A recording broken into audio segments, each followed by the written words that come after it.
Carl and Damon here from Brrraains A Head-Banging Life, gbhblofficial for short. And it's they made what into a TV series. It's that time we're starting something fresh and, well, not new, but new for you. Yep. Second time run for me, but new for this channel. We are going to be talking about the Castlevania TV series. Netflix series, the American adult animated dark fantasy action horror.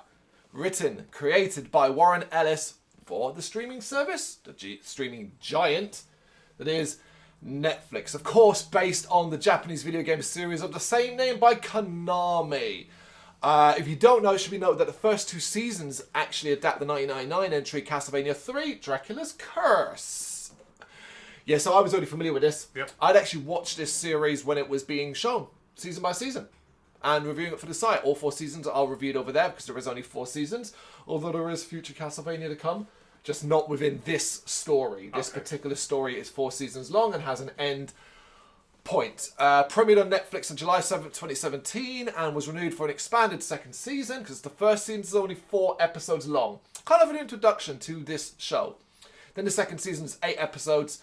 Premiered in 2018. And then a 10 episode.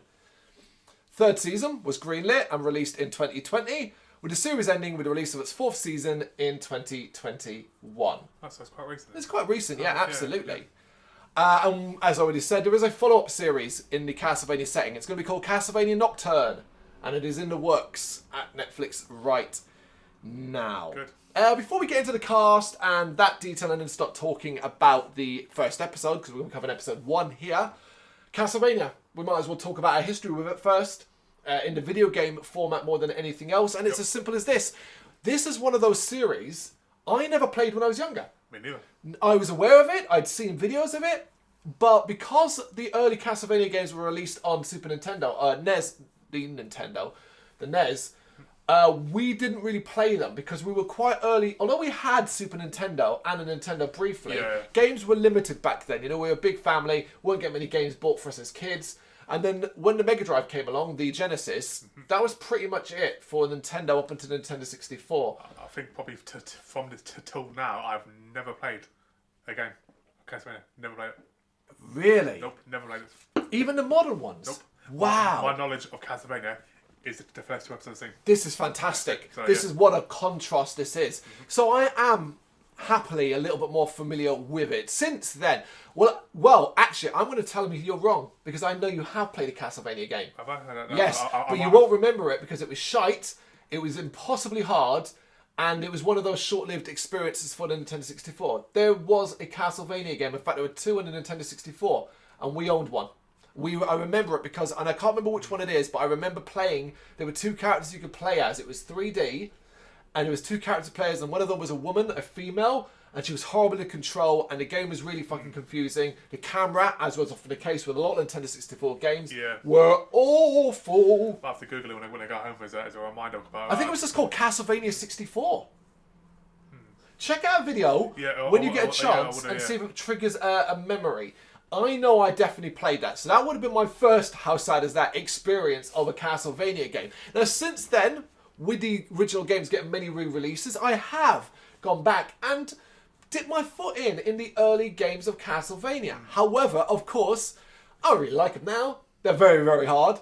They're not that fun. You know, I've watched some great reviews. Going to give a shout out, I suppose, to one of the most famous YouTubers of all, the Angry Video Game Nerd, for doing some wonderful Castlevania coverage, which will really let you know how difficult, frustrating, and enjoyable those games can be.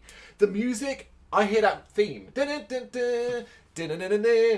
Like, immediately know it's Castlevania. I know the theme, Which is crazy when I don't have this much relationship with exactly, it. Until about, well, I guess over the last decade.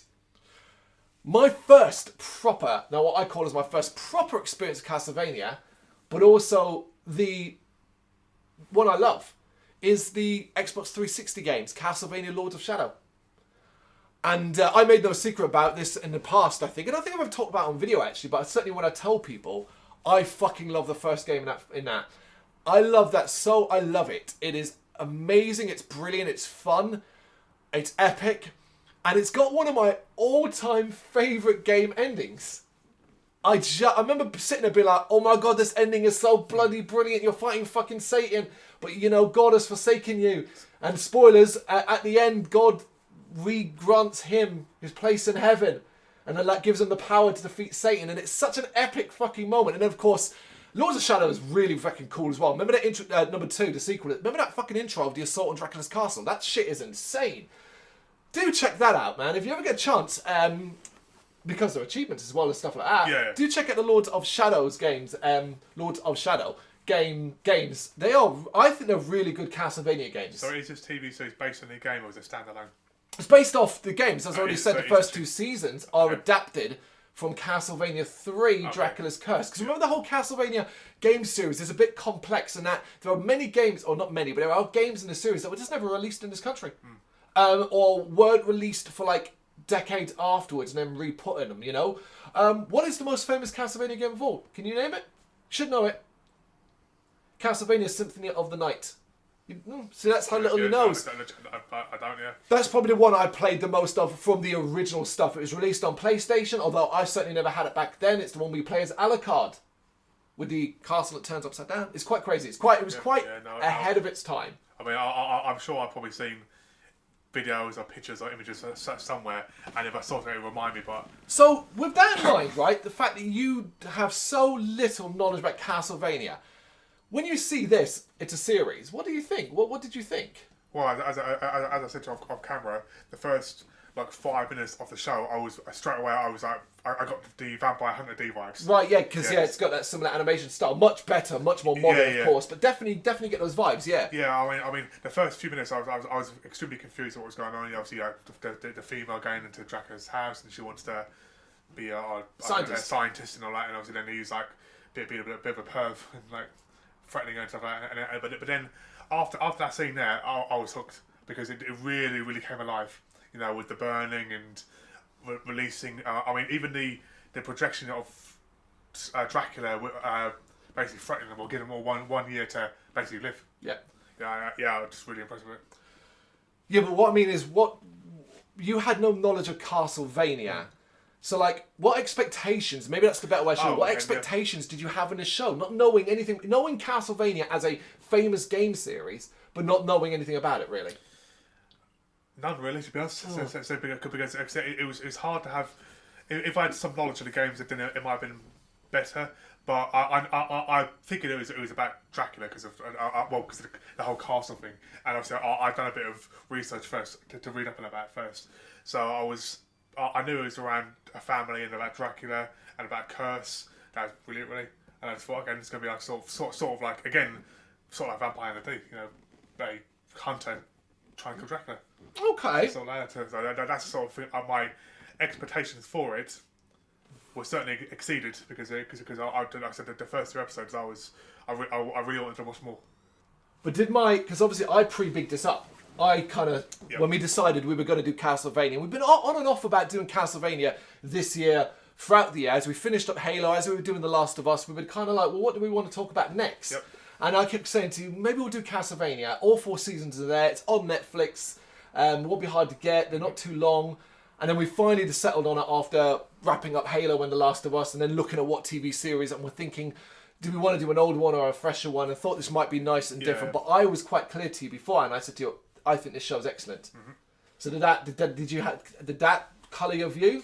Well, obviously, as I said, I mean, your opinion is obviously, in my opinion, it's obviously rated quite highly because, of course, obviously you watch a lot of good things. Obviously, obviously you watch a lot of good things. Everything. You know, obviously, we both share we share sort of similar views on certain things. Mm-hmm. So if you liked it, I knew I would enjoy it. Yeah. So that was obviously good. Obviously, the fact that it was finished is also a major benefit. That ain't got to wait every week to watch it. It's all there to watch. Good. Yeah.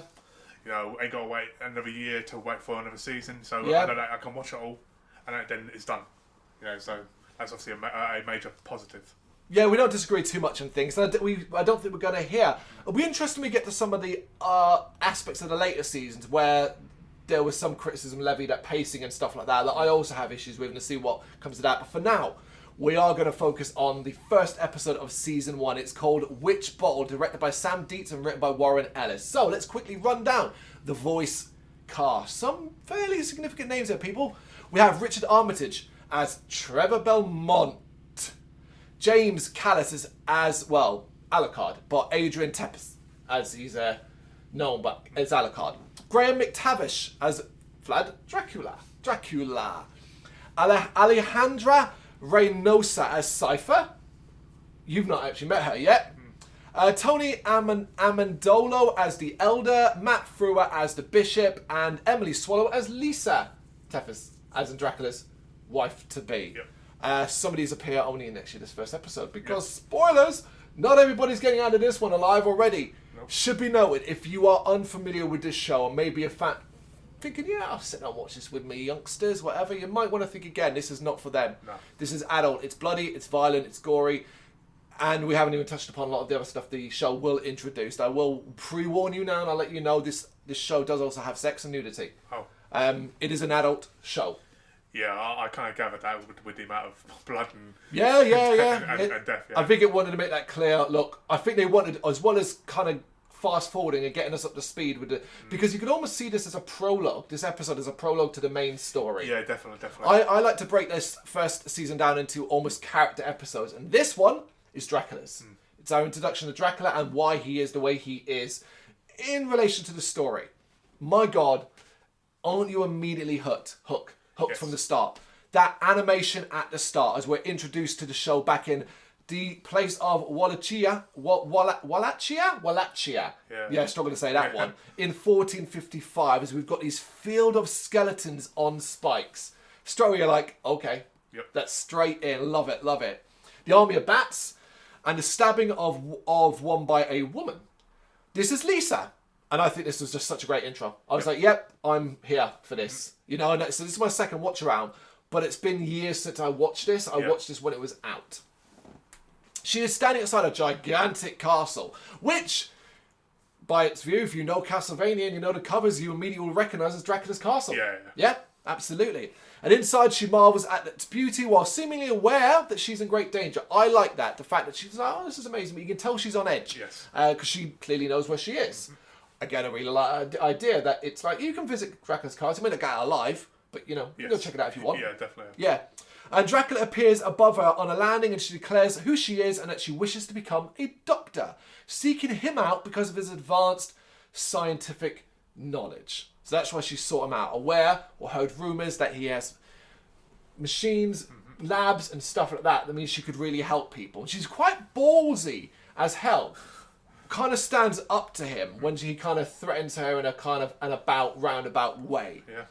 But he ends up being kind of amused by her and clearly intrigued by her courage and her ambition. And they end up having a little talk here as they kind of walk down the hallway. They're talking. And he's trying to get the measure of her. And you can tell she's trying not to show any fear. Yeah, it was a lot for me. There was like a lot of banter backwards and forwards. It is. Banter is the word. Banter. You're going to offer me a drink. Oh, is that an offer then? Is that an offer of you then, basically? Yeah. Yeah, I thought it was very funny, very clever. Yeah. Mad bants from Dracula. So he also reveals here that while the castle can travel, so we get that little bit thrown in, famous from Castlevania, which is it travels, he does not. And she kind of points out, the world is changing out there. You know, you've hidden yourself away inside here. The world is changing. And if you go out, you might actually enjoy it now. I like that. Yep. I like that, yeah. He ends up leading her to a science laboratory and a bit of a library, and she's stunned by what she sees. Dracula agrees to teach her, while in turn she offers to help him reconnect with humanity. And we find out that over time, the two fell in love and married. So this is Lisa. Yeah. I like it. I think it's a snappy explanation, showing you just enough to give you the chemistry and why Dracula might have been taken in by her, you know? Yeah, it's a very strong start. Indeed. And then we jump to 20 years later. The year is 1475 in the town of Targovisti. And we see Lisa is being burned at the stake. Yes. Yes, she is. She's been considered a witch because of the discovery of scientific equipment in her home. So she's obviously been taking stuff from Dracula's castle back home and working there. And the bishop has ordered her burning at the stake. Heresy, innit? This is not even fantasy based. This is something that you can base upon in real life situations too. Yep. As Lisa burns, she cries out to Dracula and begs him not to hurt the people and to be better than them. Something like the bishop and like the sort of his underlings kind of take as her crying out to the devil. Yeah. Quite dismissive. The arrogance of the church and the religion in this episode, and the show maybe overall, you know, and I know it's heavy, you kind of have to do it because it's tied into the Castlevania lore, but you're also kind of like, hey, Warren Ellis, creator, not got much love for Christianity, do you? No. Kind of feels that way, you know what I mean? Yeah, definitely. But I like it because that whole opulence as well, you've got this village and you've got this cardinal, this elder, dressed the way he does in a throne almost, you know. It's very, very something, if you're not a big fan of religion in general, that you can look at and go, you gits. Yeah, definitely, yeah. It is one hell of an opening start to the show. As now we get the opening credits. You're like, okay, right, off we go, yeah. Sometime after, having been travelling, Dracula returns to find Lisa's home a smouldering ruin. An old lady arrives to lay some flowers and reveals to Dracula what happened to Lisa. And he is devastated to find that his wife has been killed. He cries tears of blood. It's just touches like that. Yeah. It's just touches like that that make you go, awesome. What I like on this scene there, okay, because I at first I couldn't work out, why is he walking? He's a bat, fucking fly. Yeah. But then I realised that she taught him to be different. Yeah, he wants to live. He's living like a human being. Human. And then I also thought, like, why didn't he turn her? Why wouldn't he turn her? Because then I thought that he wouldn't turn her. She wouldn't have wanted it. Yeah, exactly. Yeah, if she'd asked him, he might have done it. But clearly that he has been living like a human being. He'd been travelling. He had gone to. She had helped him reconnect to humanity. He had changed like exactly that. Exactly that. He then curses humanity and he orders the old woman and her family to leave as his last act of kindness to his wife. Before the last vestigals of his humanity burns away and he leaves. Back to the town. There's another burning going on. Burn them all as the bishop and the people watch on. Dracula arrives in a pillar of flame and speaks from the fire, demanding to know what happened to Lisa. I don't want to keep doing this, but I'm going to say it again. Fucking animation is insane here. It was. I mean, you could feel it, man. The fury he felt too. It was I could argue, like, if you get, like, you're really focusing, you can almost feel the heat from the fire. And that's an incredible thing they've done here. The bishop tries to defy him with his belief, but in the face of Dracula, it naturally wavers. I do love that. It's like, begone, demon. And then you kind of like, you're looking at it and you're like, it ain't going anywhere. Why ain't it going anywhere? Yep. I said begone and I held up my cross. Didn't do anything. You have to believe for all you Fright Night fans. You have to have faith. Exactly. Dracula gives them 1 year to make their peace, to remove their mark from the land. That's basically what he does. Otherwise, he will leave it in ruins and every human will die. And he leaves, letting fire rain down upon the people in a nice show of strength. At his castle, the grief-stricken Dracula starts to set about summoning a dark army, but is interrupted by his son, Adrian. It's Alucard. Let's just call him Alucard. I'm going to drop the Adrian part going forward because it's Alucard. He tells him to go after the man responsible instead of all of humanity, and he tells Dracula that he won't allow them to commit genocide. Dracula refuses to listen, attacks him, and his fate is left unknown for now. Yes. I know what happens. I know who he is. He ain't dead. Of course. In fact, they become a major important part. There you go. You know, I don't want to do spoilers. Although we are obviously doing spoilers as we talk through each episode, I don't want to do spoilers of seasons ahead. Yeah, of course. Just and stuff like that. 1 year later, they didn't fucking listen. In fact, the sickly and elderly Archbishop is hosting a celebration in defiance of Dracula directly. And you're just like, you deserve it. Get your pricks, you know? Declaring that their faith is too strong for the devil. And that, because technically, Dracula's late, basically. Yeah, he's late. Basically, that's what it is. Dracula's late. And they're like, well, it's a year later and he didn't do fuck all. He lied. I wonder if he did that on purpose, just because he wanted to make the sequel. Oh, I just want the idea of he's just like... alarm going off. Oh, fuck, I was supposed to burn that town down. Boys, we're late, let's go. Do you know what I mean? Like that kind of thing. But you're probably right. It may have been just a purposeful thing. Yep. Because as he speaks, the light begins to fade and darkness is falling. And there is a palpable, oh shit, from my mouth. Yeah. Blood begins to pour from the sky. And I mean, the second time I've seen it, I was like, oh yeah, this is where it's going to get crazy. Yep.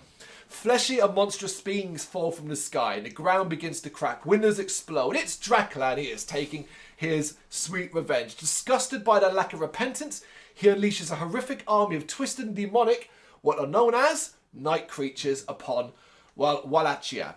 It is an absolute bloodbath. Fucking love it. Yep.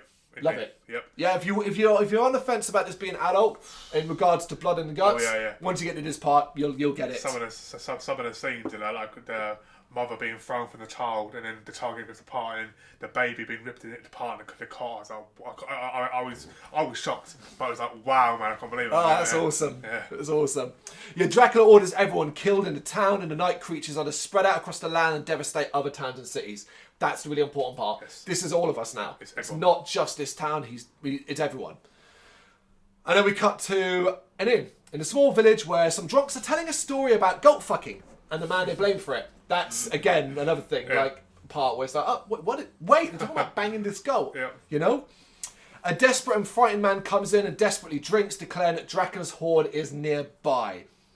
And that they're worried that he might pass through the town, or they might be lucky and they might just pass them by. All this is being overheard by a man sitting in a corner, particularly when one of the drunks blames the noble families for Dracula's revenge. In particular, one family, a local noble family, called the Belmonts.